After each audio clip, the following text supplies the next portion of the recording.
But last year's Captain America Civil War changed all of that when it introduced the new face of Spider-Man, Tom Holland. Holland's earnest, youthful interpretation of Peter Parker was one of the most popular parts of the movie, and it's no wonder that this new Spider-Man, fully integrated into the Marvel Cinematic Universe, would be getting his own film this year when Spider-Man Homecoming premieres on July 7th.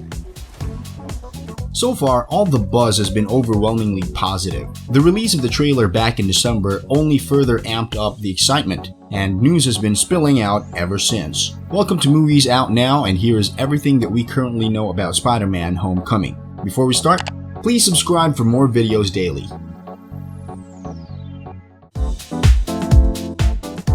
Number 1. Tom Holland is back.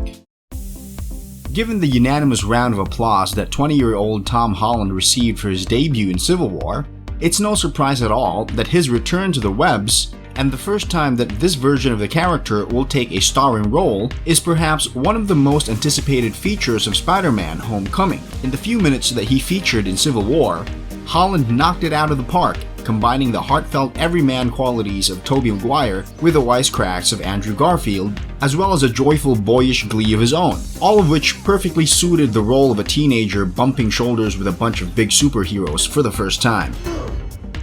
You have a metal arm? That is awesome, dude! Number 2. This ain't no origin story. Thank God. Now, to be fair, Spider-Man has arguably the best origin story in comics. While many superheroes are motivated to act by the death of a loved one, Spider-Man's tale is unique in that Uncle Ben's death is not simply the result of a tragic accident or a dastardly foe, but rather an incident caused by Peter's own selfishness. You wanted to be the hero. Now you gotta pay the price. The humanity is potent, the subsequent guilt is relatable, and the themes of power and responsibility are key to Spider-Man's depth as a character. But let's face it, we've seen Uncle Ben die twice now. We've seen the spider bite twice too. Considering that this is the third time Spider-Man is being reintroduced to the big screen, I think audiences have his origin pretty well memorized by now.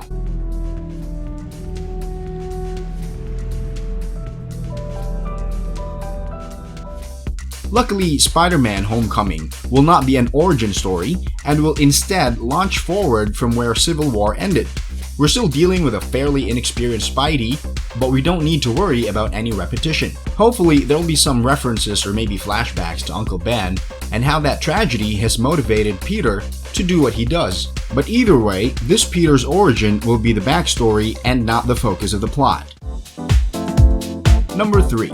Expect a John Hughes-inspired high school movie, but with web shooters. Okay, so now that we can safely put all origin story repeat worries aside, another question arises. After 2 separate runs of Spider-Man movies, with 2 different creative teams, how can Marvel do something new with a character without straying away from what makes Spider-Man such an icon in the first place? The answer, according to Kevin Feige, is to look to John Hughes for inspiration. John Hughes was the director of such classic high school films as The Breakfast Club, 16 Candles, and Ferris Bueller's Day Off. While the prior Spider-Man movies didn't spend too much time in the high school setting, with Raimi's films in particular focusing more on Peter's college days, Spider-Man Homecoming will be zooming right on the classrooms, cafeterias, and school dances Homecoming that adults remember all too well, for better or worse. Peter, you still with us? Yeah. I know you want to save the world. In addition to being a new take on a Spider-Man film, this John Hughes meets spandex approach will surely stand out quite a bit from other heroes in Marvel's slate, which is definitely a good thing. Number 4. Shocker and the Tinkerer will also show up. But wait, while Vulture will be the main villain, he won't be the only bad guy getting tangled in Spidey's web. 2 other villains will also be appearing, though their roles will probably be fairly minor, with Toomes taking center stage. Don't mess with me, because I will kill you and everybody you love.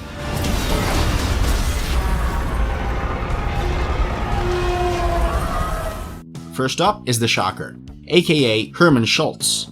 a career criminal named for the powerful shockwave gauntlets that he uses to commit burglaries with. Though he's never been on the A-list level of bad guys like Dr. Octopus, Green Goblin, Venom, Vulture, or Sandman, the Shocker is a popular character who fans have wanted to see for a long time. He will be played by Bokeem Woodbine from the second season of Fargo. The third enemy creeping in the shadows will be the Tinkerer, played by Michael Chernus. The Tinkerer is an inventor who creates, sells, refurbishes, and enhances the special technology and weaponry that power many of New York's worst criminals. A good assumption is that he probably will have a hand in developing Vulture's wings, Shocker's gauntlets, and perhaps many more villains in the future as the new Spider-Man series continues. Number 5. Jon Watts is directing. The guy in charge of all these spiders, vultures, and shockers is Jon Watts, who previously directed Cop Car and Clown. The announcement of an unknown like Watts as director was a surprise to many following the project, but so far the response has been overwhelmingly positive. You don't steal. And really, having a lesser-known talent on board shouldn't be too big a surprise, since Sam Raimi was also fairly unknown outside of Evil Dead circles before Spider-Man hit theaters in 2002. Watts himself has shown an amazing amount of enthusiasm for the project, emphasizing how surreal it is to be directing a Spider-Man movie. In one interview, he even recalled how almost 2 decades ago he was in his college dorm room looking out the window as the Sam Raimi production of Spider-Man took over the Brooklyn Bridge. But yeah, it's a really great crowd to show your footage to, man. In addition to the previously stated John Hughes influence, Watts also cited Ultimate Spider-Man and stated that his intention was to make the film a coming-of-age story in a similar mold to Almost Famous and Can't Buy Me Love. Number 6. Iron Man is coming along for the ride. That's right, Robert Downey Jr.'s Iron Man will appear in a supporting role in Spider-Man: Homecoming. He'll even have a new armor. Jon Favreau's Happy Hogan will be appearing too. No big surprises here. One of the benefits of Spider-Man joining up with the Marvel Cinematic Universe is that he gets to enter the sandbox of Avengers characters. In addition, Civil War established a bond between Peter Parker and Tony Stark, with the latter acting in a mentor role, though Tony isn't necessarily the best mentor, and that's likely to play a role in the movie's plot as well. Recuerda con quién hablas. Este eres tú, ¿verdad? No. Oiga, ¿de qué habla? Sí. Es grandioso. Wow, 1,300 kilos y lo atrapaste. The trailer hints at conflict between the two, with Tony telling Peter not to get involved, and Peter feeling like Tony is trying to hold him back. Either way, getting to see Spider-Man and Iron Man together on the big screen should be a lot of fun, especially since it's something that seemed impossible only a few short years ago. Amidst all of this excitement though, the important thing from a storytelling standpoint will be staying true to Spider-Man's legacy as the do-it-yourself superhero, and not repainting him as Tony Stark's sidekick. However, since the trailer already shows him wanting to break free from Tony's guidance, odds are that Marvel knows what they're doing.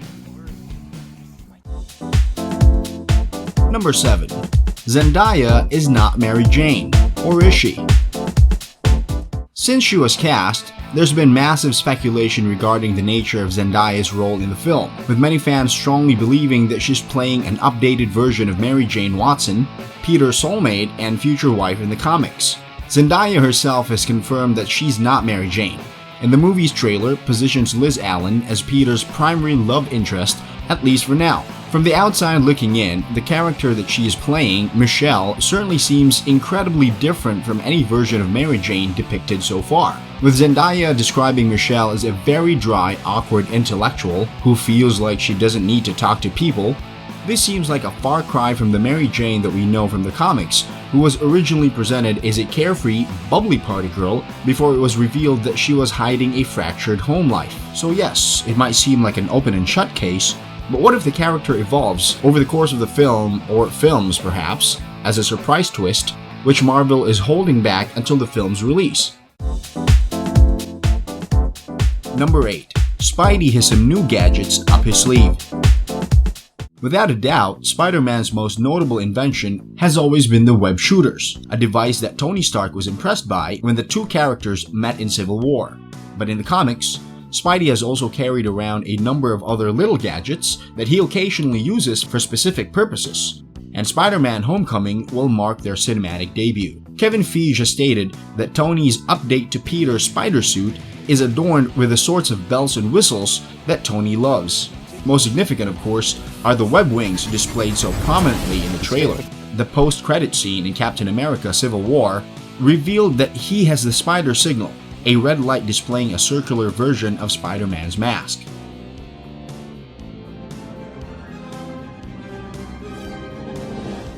The movie version contained a message from Tony as well. Swing by the tower, got some new upgrades you should see. Will we be seeing the classic Spider Tracer soon as well? Fingers crossed. What do you think about this video? Shout it out in the comments.